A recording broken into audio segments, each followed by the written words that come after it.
हाय बच्चा लोग, कैसे हो आप सब। Welcome to Believed Academy. आज हम पढ़ने जा रहे हैं हमारे क्लास 9 की दूसरी कविता, जिसका नाम है रहीम के दोहे। बेटा लेक्चर के लास्ट तक बने रहना।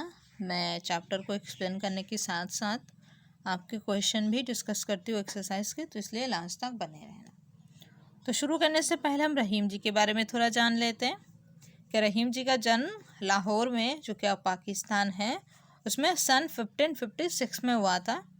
और उनका पूरा नाम है अब्दुर्रहीम खान खना। उनको बहुत सारी भाषाओं की काफ़ी अच्छी जानकारी थी, जैसे कि अरबी, फ़ारसी, संस्कृत और हिंदी के तो वो अच्छे जानकार थे ही।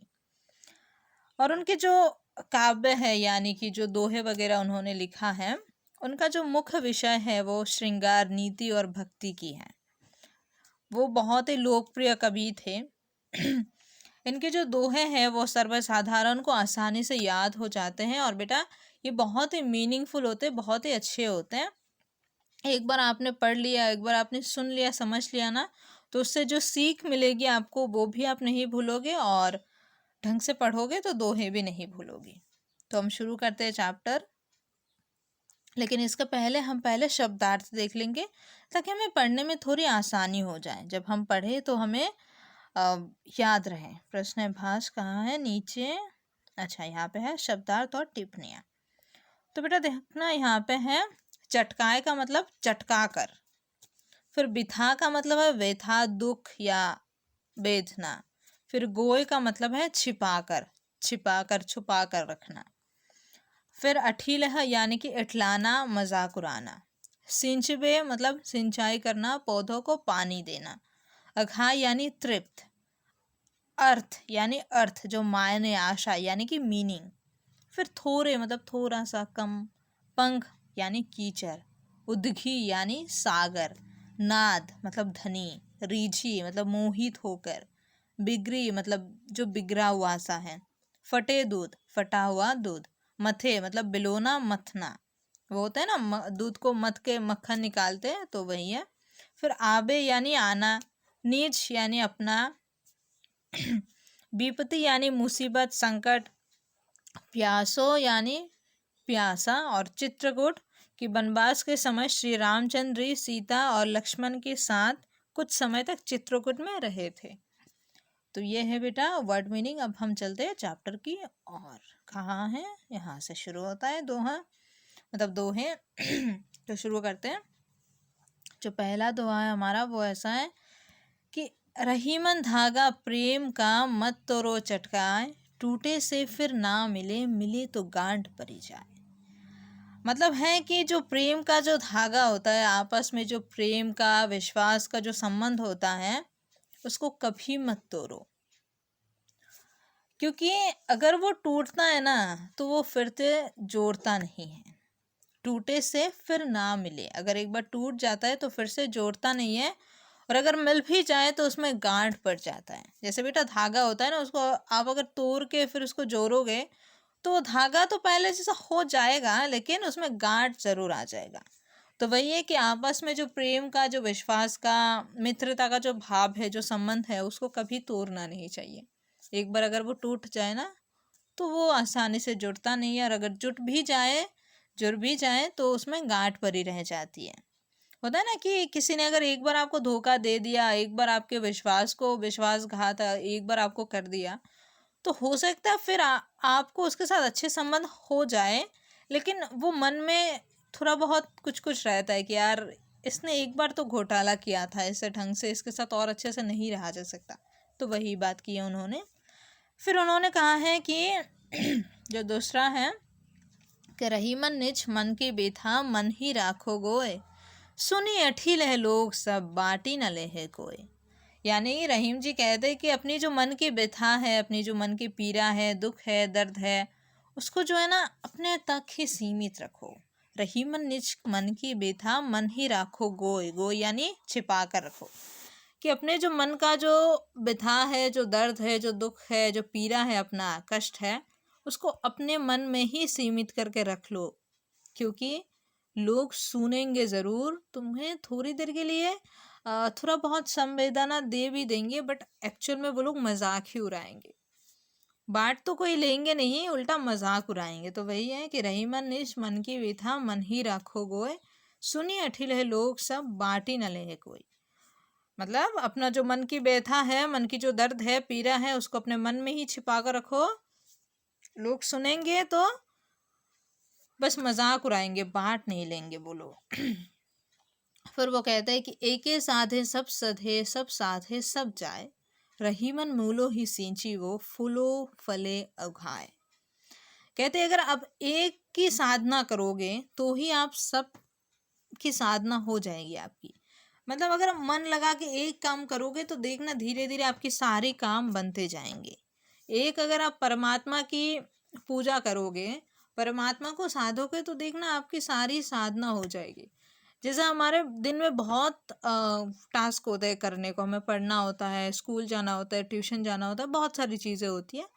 तो उसमें बेटा आप मल्टीटास्किंग नहीं कर सकते हो ना। आप एक साथ में पढ़ नहीं सकते हो और ट्यूशन नहीं जा सकते हो, मतलब सेल्फ स्टडी नहीं कर सकते और ट्यूशन नहीं जा सकते हो। फिर 2-4 काम अलग अलग एक साथ आप नहीं कर सकते, उनको अलग अलग करना होता है। तो वही कहते हैं कि अलग अलग करके एक एक काम करो तो देखना सारे काम आपके बन जाएंगे। जैसे क्या होता है ना कि रहीमन मूल ही सींची वो फूले फले उगाए। जैसे हम क्या होता है ना कि हम पेड़ के शाखाओं को थोड़ी पानी देते हैं, पत्तों को थोड़ी पानी देते हैं, हम उसके मूल जो जड़ है उसी में पानी देते हैं और उसी से पूरा जो है फल फूल सब उसमें आता है। तो वही कहते हैं कि एक ही काम को मन लगा के करो, देखना सारे काम आपके बन जाएंगे एक एक करके। आप सिर्फ जड़ को ही पानी दो पेड़ के, देखना फूल फल उसमें सारे चीज़ें आ जाएंगी। समझे ना। फिर कहते हैं कि चित्रकूट में रमी रहे रहीमन अबद नरेश, जा पर विपदा पड़त सो आबत ये देश। अबद नरेश यानी राम जी। तो जो भगवान राम हैं वो क्या कहते हैं, वो 14 साल के लिए वनवास गए थे ना वन में, तो वन में वो जहाँ पे रहे थे उस वो जगह का नाम है चित्रकूट। ठीक है ना। तो उन्होंने वो भगवान भी जो है जब उन पे विपदा आई थी तो उन्होंने वन में जाके चित्रकूट में अपना 14 साल बिताया अपनी ज़िंदगी का। तो ठीक वही के जहाँ पर विपदा परत सो आबत ये देश। तो ठीक उसी तरह जब हमारे ऊपर विपद आता है, हमारे ऊपर मुसीबतें आती है, तो ही हम जाके उस वन में चित्रकूट की सानिध्य में हम जाते हैं। समझे। फिर कहते हैं कि दीरक दोहा अरत के आखिर थोरे आही, ज्यो रहीम नट कुंडली सीमिटी कूदी चरी जाही। तो कहते हैं कि जो दोहे होते हैं ना बेटा बहुत कम शब्द के होते हैं। जैसे ये दोहा आप देख रहे हो 2 लाइन के हैं, बहुत ही कम शब्द के हैं, लेकिन जब मैं इसका मीनिंग एक्सप्लेन करती हूँ कितना डीप है, कितना बड़ा इसका मीनिंग होता है ना। तो वही कहते हैं कि जो लोगों की गुरुत्व होता है, जो लोगों की महत्व होता है ना, वो महत्व किसी के आकार में नहीं होता है, वो कितना उपयोगी है, कितने काम का है वो चीज़, उस पर डिपेंड करता है कि वो चीज़ कितना इम्पोर्टेंट है। तो वही कहते हैं कि जो दोहा होते हैं ना वो बहुत छोटे होते हैं, दोहा के अर्थ बहुत बड़े होते हैं लेकिन वो दोहा खुद में बहुत छोटा होता है। ठीक वही है जैसे नट होता है ना, वो अपने आप को सिमेट कर सिकोड़ कर कुंडली से निकल जाता है, सिमीटी कूदी चरी जाती है, वो कूद जाते हैं, चढ़ जाते हैं, बहुत कुछ ऐसा कर जाते हैं। वो नट आपको समझ में आ रहा है ना, जो सर्कस में होता है, जो अपने आप को पूरा सिकोड़ कर समेट कर बहुत छोटे जगह से निकल जाते हैं, उनको ऐसा कहते हैं नट। फिर कहते हैं कि धनी रहीम जल पंख को लघु जी पियत उघाए, उदगी बढ़ाई कौन है जगत प्यासो जाए। कि धनी रहीम जल पंख को लघु जी पियत उघाए, उदगी बढ़ाई कौन है जगत प्यासो जाए। बेटा कहते हैं पंख यानी जो कीचड़ होते हैं, तो रहीम जी कह रहे हैं कि जो कीचड़ का जो पानी है वो श्रेष्ठ है समुंदर के पानी से, क्योंकि उस कीचड़ के पानी में बहुत सारे कीड़े मकोड़े होते हैं जो उस पर रहते हैं और उनको उससे खाना मिलता है, वो वहाँ पे रहते हैं, वो वहाँ पे जीवन धारण करता है। बल्कि किसी और जगह क्या होता है, बल्कि समुद्र कितना गहरा है, कितना बड़ा है, कितना श्रेष्ठ है, लेकिन समुद्र के सामने भी लोग प्यासे मर जाते हैं। तो चीज़ें श्रेष्ठ वही हैं जो किसी के काम आए। कीचड़ का पानी गंदा है लेकिन वो किसी के काम आ रहा है, किसी को खाना दे रहा है, किसी को घर दे रहा है, किसी की जीवन बचा रहा है। समुंदर इतना बड़ा होते हुए भी, इतना डीप होते हुए भी उसके पानी से किसी की ज़िंदगी नहीं बच सकती ना।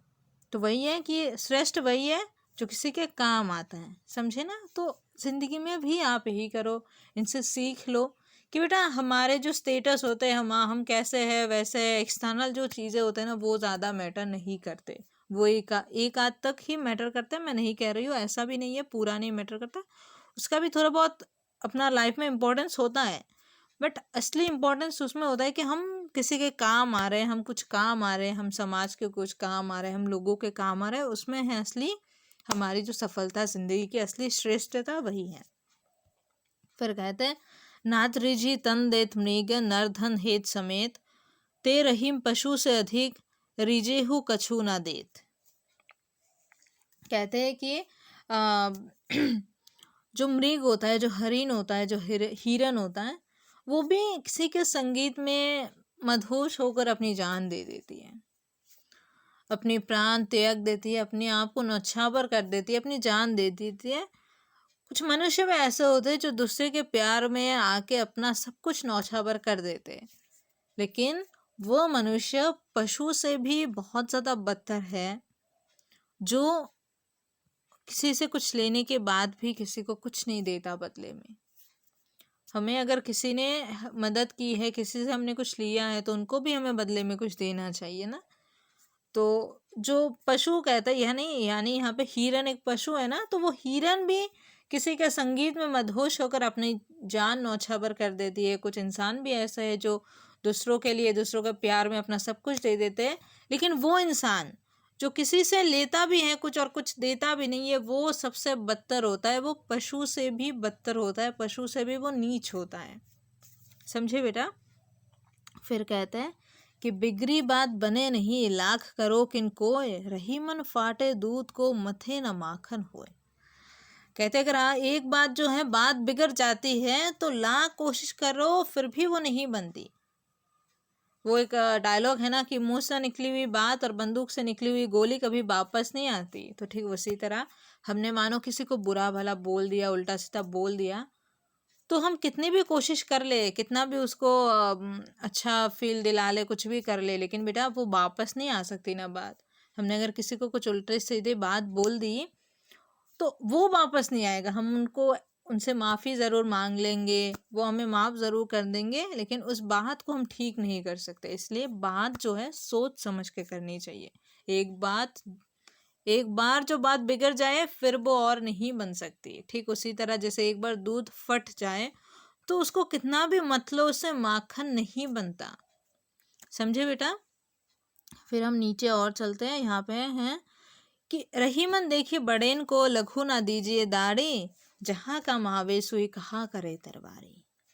कि बड़े लोगों को देख के जो लघु होते हैं, यानी जो छोटे जो नीच लोग होते हैं, उनको आप त्याग मत देना, उनको आप वो मत करना, मतलब इन्फीरियर मत ट्रीट करना।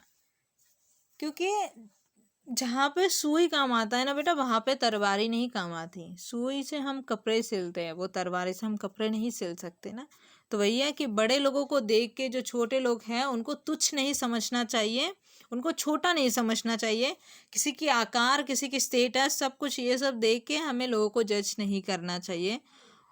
श्रेष्ठ वही है जो किसी के काम में आए। सबका अपना अपना एक इम्पोर्टेंस होता है। जैसे बड़े लोगों का कुछ इम्पोर्टेंस होंगे, फिर वैसे उसी तरह छोटे लोगों का इम्पोर्टेंस होता है।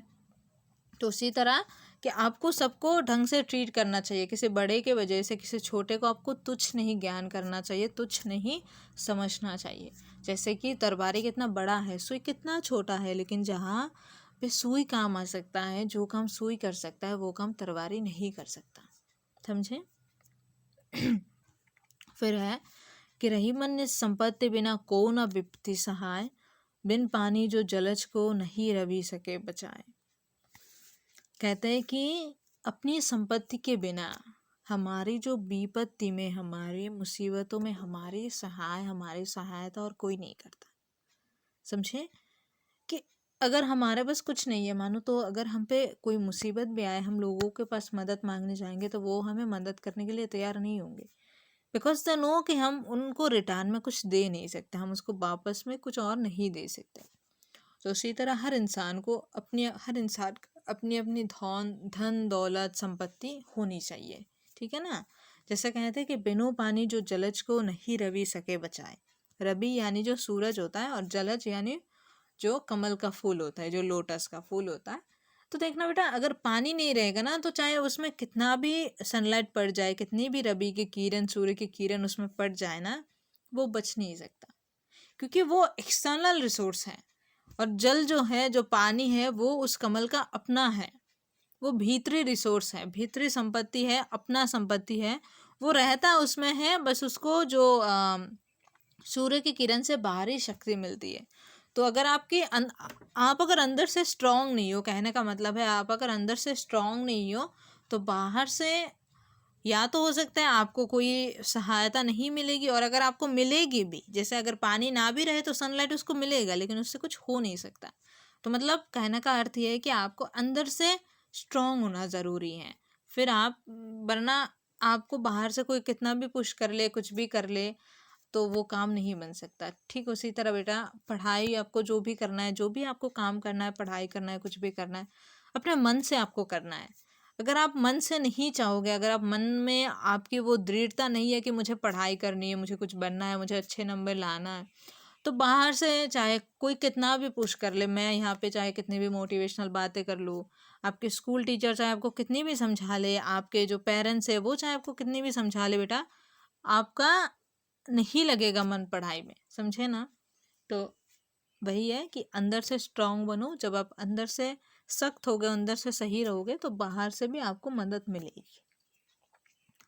फिर कहते हैं रहीमन पानी रखिए बिनु पानी सब सुन। ये तो बेटा सबको पता है कि जल है तो जीवन है, तो जल को रखो, जल को बचा के रखो। बिना जल के कुछ भी नहीं है, सब शून्य है, सब शून्य है, कुछ नहीं है।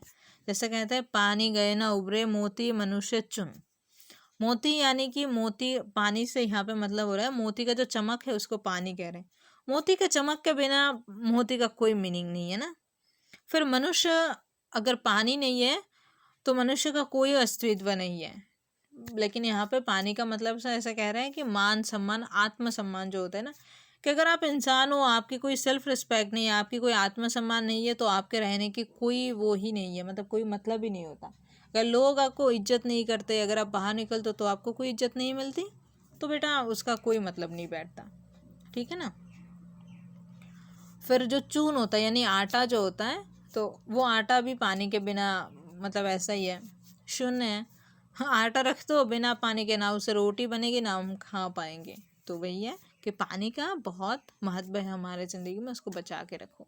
पानी से मतलब है चमक, फिर मतलब है आत्मसम्मान, मान सम्मान, और फिर आटा के लिए तो पानी कितना ज़रूरी है सबको पता है। तो बेटा ये रहा आपका पोएम का एक्सप्लेनेशन। अब काफ़ी लंबा लेक्चर हो गया है, तो हम अगले वीडियो में उसके क्वेश्चन आंसर डिस्कस करते हैं, ठीक है बेटा। That's it for today. पढ़ाई करते रहो। वीडियो अच्छी लगी तो लाइक करना, चैनल को सब्सक्राइब करना, और अगर कुछ भी डाउट आए तो नीचे कमेंट में बताना। Thank you so much.